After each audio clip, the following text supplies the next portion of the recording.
the priest deck that we've seen already from Kripp, or the mage that we have yet to see come out in this tournament. I wouldn't be surprised if he breaks the mage out right now. I really wouldn't. It seems like a reasonable idea. The priest could do okay, I think. It could do pretty well. But I think it's a toss-up between the two at this point, and it is going to be the priest. All right, he's going to keep the mage till last. All right, now we saw this was a very powerful deck last time, and it was able to hold back all three decks that Reckful brought out as well, even though Reckful didn't have the opportunity to win one of those games, unfortunately. Yes. So taking a look at things, Artosis now, lay on hands is not great. He'll definitely want to get rid of that. Has a Spellbreaker and a Bloodsail Raider. Kripp already going through his selections. He's only going to keep that Power Word Shield. He gets rid of the Temple Enforcer, the Shadow Word Death, and the Defender of Argus. Yep. Tossing the Spellbreaker might not be the worst idea. He's going to toss everything. I thought maybe you keep on hold of the Raider, but ultimately the Raider is actually something you want mid-game when you have a weapon out, not early game. It's like, oh, it's 2 mana. Surely you want it early game. Not necessarily. Right. That's a little bit better. Oh, Tyrion Fordring is just going to sit there saying hi. But unfortunately, he's just pulled Tyrion Fordring against a Priest deck, which is not ideal because Mind Control is too much of a threat. So as much as I think we'd love to see it, we're probably not even going to see Tyrion played. It's too much of a risk against a priest. Yeah, that's absolutely right. So, all right, we're going to start things off now. No obvious plays for either of our players yet. So priest passes the turn, coming right back to our paladin, and he is probably just going to pop a recruit. Yeah, I would think so. I don't really see an Argent Protector coming out here.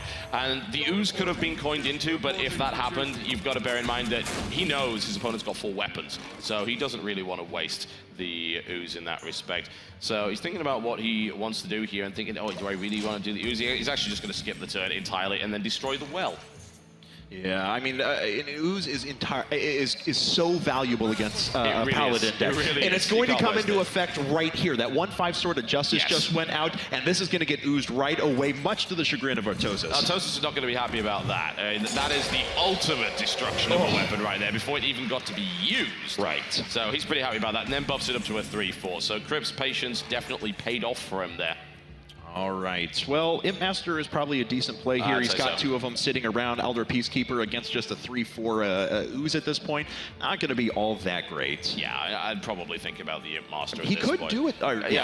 Well, the other thing, I mean, I guess that works too. Usually you might hold on to the Aldor because you want to use it against something a little bit more powerful. But ultimately, I don't think you want that 3/4 Ooze rampaging everywhere. That's just not going to work out well for you. Yeah. There's the 4/8 Drake coming out. Very, very powerful play there by Kripp. Almost the highest you can get that Drake. Consecration is not going to help you right now. Yeah, I mean, I questioned that play last time from Artosis. It's not bad, but I mean, having the Imp Master out there would have absorbed 1 shot from the Ooze as well. It would have been able to have it still pump out a couple of Imps. He had another one behind that too, if ever. He drew into another Sword of Justice, but the Imp Master isn't as valuable without the Sword of Justice out there. So honestly, it would have been just nice for it to absorb a few hit points and make sure he can establish his board through other means. Yeah, okay. Well, Imp Master right now is probably one of his best choices. He can't just sit around taking damage, certainly, but the other choices that he has in his hand just don't really work. So we'll probably see Imp Master Initiate come out and just start to get more minions on the board, give him the possibility to start buffing things up and maybe get into a good spot there. There is the 3/3, so at least that gets rid of that, but it's not a great spot for Artosis initially in this game. That Drake is going to sit there trading forever, and there's not really much you can do about it yet.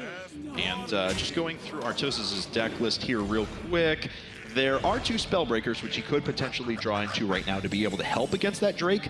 He just hasn't found any of them yet. All right, Sun Fury Protector comes out. He does have Defender of Argus as well, which might be a decent idea. However, that's going to eliminate that immediately. And you might think, oh, why did he use it on the 3/3 instead of the 1/4? Because it bypasses the Divine Shield, so it is a better play. He absolutely made the right call there. And now he's just going to smash everything and maintain fantastic board control. And we are seeing the power of this deck again. The deck was entitled Control the Drakes, and that's exactly what's happening. Get an early Twilight Drake out there with a ton of hit points, keep healing it up and making sure that it never goes away, especially against this Paladin deck, which doesn't have, honestly, a lot of responses against it. Maybe we could see some sort of a big Equality Consecration swap here in a bit, but otherwise, ugh. Not without Equality, he's not. I mean, right now, he can roll the dice on Avenging Wrath and potentially get 2 creatures, but ultimately, that's probably not going to happen statistically, so it's a bit of a risk to pull that off. You might kill at least one, which would certainly help, and weakening that Drake will be helpful too, but ultimately, it's now at a point where there's nothing he can really play that's going to stop that damage coming in next turn. Right. Well, man, I mean, yeah, options are really limited for him. He's going to take at a minimum, there's 10 on the board, and I think there were a couple of other buffs sitting there. I don't exactly remember He's what. He's going to roll the dice. All right, so let's see what he gets. It's not the worst, because at least he gets the 1-1 for the 2-1, but 2 would have been nice. It was definitely not as good as he was hoping for. Man, this is such a great deck here. Look at this. Man. Yeah, Kripp comes out with a Temple Enforcer. He gives his Twilight Drake 3 more health. That's actually going to put it up to a total of 10. He can just heal that back up next time again. And it's almost indestructible. True Silver Champion actually does nothing right now because it only takes down half the health of the Twilight Drake, and that can get healed right back up next time. I think we might see Tyrion forging next turn, because I just don't see any other possibility. You've got to take the risk that because your opponent is. Here's the thing that at least helps him out, right? Because he ended up going first, he's 1 mana ahead of his opponent. So if he turn 8 Tyrions, the mind control, even if it is in the hand of Kripp, isn't going to be available. He knows that. Avenging Wrath is the best option for him right now to soften things up, and he gets 1 creature out of it. That's not bad. Okay, and as it turns out, there is no mind control in his hand, and there isn't going to be next turn either. He may Drake here, just a card draw, because I suspect he knows, hey, there's a possibility of something nasty coming out. I need to try and get a hold of that. But I think it's going to have to be Tyrion next turn, surely. And again, no mind control. This is good news for Artosis potentially here. Yeah, I mean, unfortunately, he doesn't know that yet. He's going to have to take the risk one way or another. I agree with you. Nothing else. There really isn't. He can't let that stuff stay on the board. He's got to protect himself. It's high damage. He's only going to take 11 just right now. Actually, if he does Tyrion next time too, there is a Shadow Word Death available, which is going to give him, of course, the 5/3 weapon. But the problem is there's enough damage on board that it doesn't matter. So if we see Tyrion, game is over and Kripp wins. Yeah, and I think game might be over and Kripp wins anyway at this point. He's got to risk the Tyrion. Out it comes. There it is. Oh, no. And this is going to be devastating for Artosis when he sees what's about to happen. Yeah, that Shadow Word Death sitting there. It gets Shadow Word Death, and that, as he drew the mind control, actually. All right, never mind.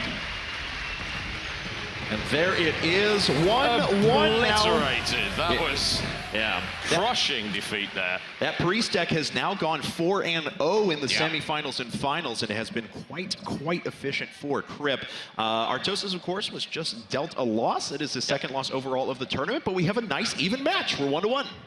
I wonder if we see Priest on Priest with that very strange deck. Now, obviously, we didn't want to give away too much about the deck while the guys didn't have their soundproof headphones on, but of course, now we can talk a little bit about it.